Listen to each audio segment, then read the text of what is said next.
des personnes venant de la diaspora africaine aussi. Rodrigue, revenant du Bénin, nous a maintes fois sur ses lives jusqu'à maintenant raconté son expérience. Et je finirai en vous disant que ce qui est en train de se passer maintenant, c'est exactement ce qu'ils ne veulent pas. Que le commerce triangulaire qu'ils ont réussi à faire avec nous, qui leur a permis de bâtir leur pays, leur beau monument, le palais de l'Élysée, etc., que nous les éjections de l'échiquier, nous les éjections du jeu et que nous réussissions à bâtir ce commerce ensemble. Alors c'est le défi que je vous lance aujourd'hui, ça prendra du temps. Nous ne verrons peut-être pas la fin de ce chantier, mais je vous propose qu'on le commence et Rodrigue va vous dire comment nous, au niveau de nos territoires, nous prévoyons de commencer tout ça. Parce qu'avant de lancer des projets internationaux et internes, il faut d'abord que chaque territoire puisse se gérer lui-même. Alors je passe la parole à Rodrigue, mon président.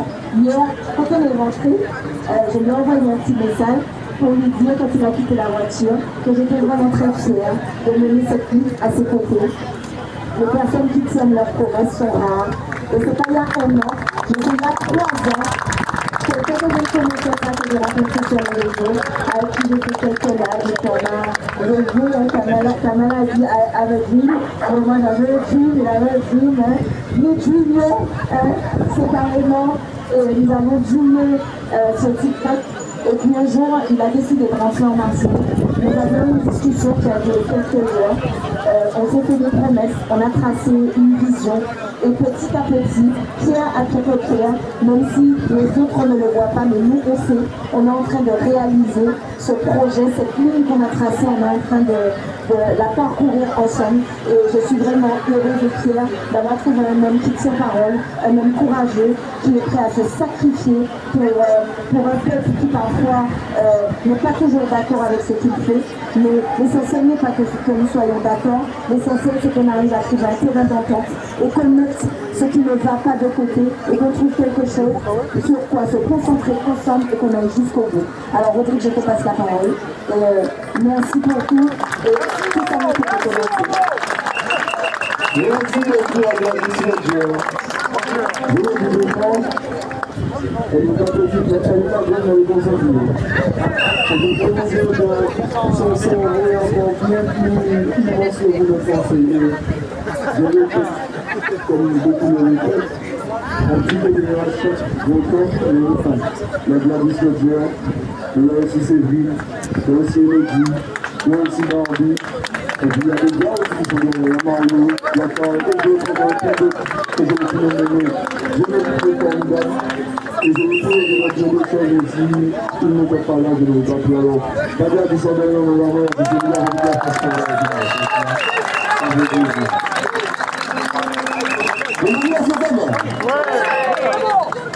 est-ce que ça va? Oui! D'accord, vous êtes là.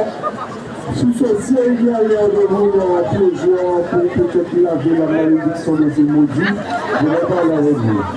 On va parler. Je vais essayer de vous dire tout ce qui n'a pas été dit. Parce qu'on a dit beaucoup. Mais on n'a pas dit trop. On a dit les vérités. Et ceux qui se sont dit qu'on en dit trop, eh bien, ils sont fragiles, ils ne sont pas prêts, ils sont en manque de sucre. Parce qu'il y a tellement de vérités chez nous qui sont blessantes, on a tellement de silence qui crie des souffrances, que ça devient assourdissant. Je suis devenu un poète de misère. La misère, parlant nous car de misère, moi tout mon poète. Les amis, je suis très souvent condamné d'entrer à cause de ma façon de parler, ma façon de dire les choses. Ma façon de réactiver, ma façon de ne pas lâcher, de vouloir laisser l'ennemi au sol. Si je pose des questions, c'est bien ça, je veux le laisser au sol. Pas physiquement, mais mentalement. Je ne veux pas que la personne physiquement. Énergétiquement, je te remercie mon bisou à toi. Et si pendant cette manœuvre de me laisser au sol, qui tombe physiquement, ça n'est que leur problème. Parce que nous aussi, on tombe physiquement. Alors où je vous parle, il y a des médecins qui dénoncent chez nous, on a enseigné, qui reçoivent des parents, qui ont des enfants qui sont carences alimentaires. Est-ce qu'on pensait qu'un jour, on aurait vu ça chez nous? Effectivement, quand on est petit, j'ai pas le droit, je ne vais pas aller à l'école. Bon, quand on invente un bagage, il m'a fait, pas de température, mais il m'a fait. Mais là, réellement, est-ce qu'on pensait qu'on allait amener les enfants chez lui et chez le docteur parce qu'ils sont en carence alimentaire? Et quand c'est pas des enfants, vous savez ça pour le moment là, mais il y a quelle femme au pays? On nous parle de filiforme, on m'a dit maman, moi comment ça fait, elle m'a dit tout le temps de physique. Elles me disent oui, je suis dans une ce sont des monteuses. Ce sont des monteuses. Elles font ce repas par jour. Mais non, c'est pas le dire. Il ne peut pas grossir parce que les familles de quoi manger pour nous grossir. Ce sont des monteuses. Et puis, on a aussi nos anciens, que je ne veux plus dire anciens, c'est ce que tu as, nos sages, qui ne communiquent plus, qui ne parlent plus. On ne comprend pas pourquoi en cette journée, en rupture de communication avec nos sages. Mais ils n'ont pas envie de parler parce qu'ils ont déjà trop parlé. Et ils n'ont pas attendu tout ce qui nous arrive pour se lever, et pour bien moins ils se sont levés.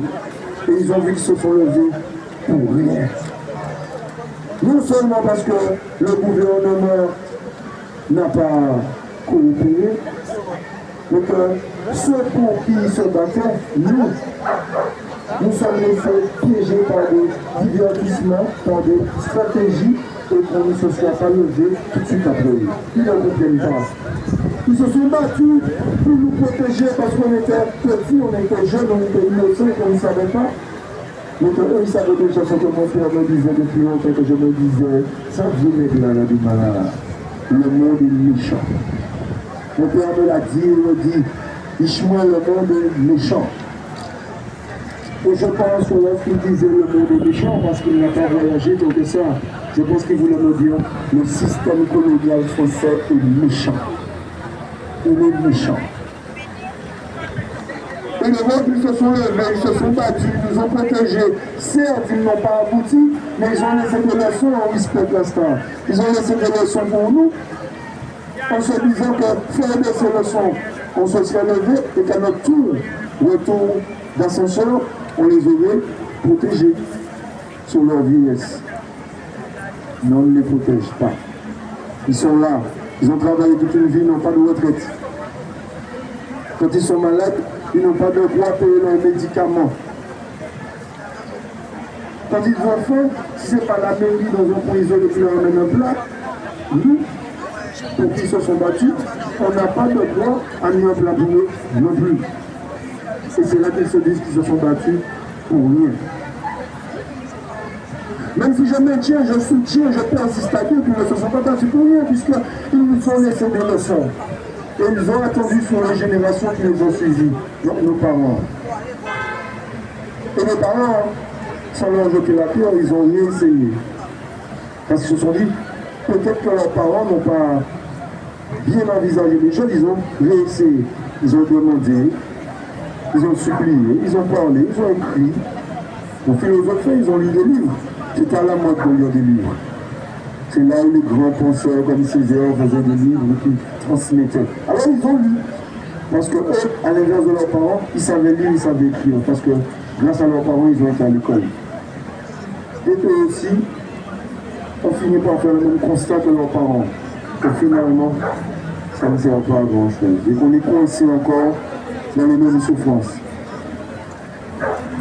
Et puis nous sommes arrivés. Avec l'analyse des grands-parents et l'analyse des parents. Pas une analyse qu'ils nous ont transmise volontairement, parce qu'ils étaient occupés à continuer à faire deux emplois pour essayer de nous donner à boire et à manger, et des vêtements qui feront qu'on ne va pas se moquer de nous à l'école. Donc ils n'avaient pas le temps de discuter avec nous. On ne peut pas leur reprocher ça.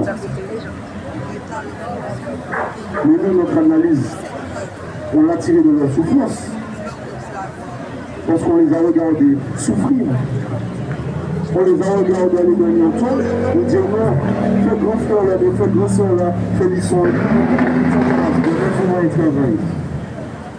et tu ne peux pas leur reprocher de te dire ça parce que tu aimes les saucisses, les knackis, les pâtes, tu aimes aller au McDo de temps en temps, alors oui.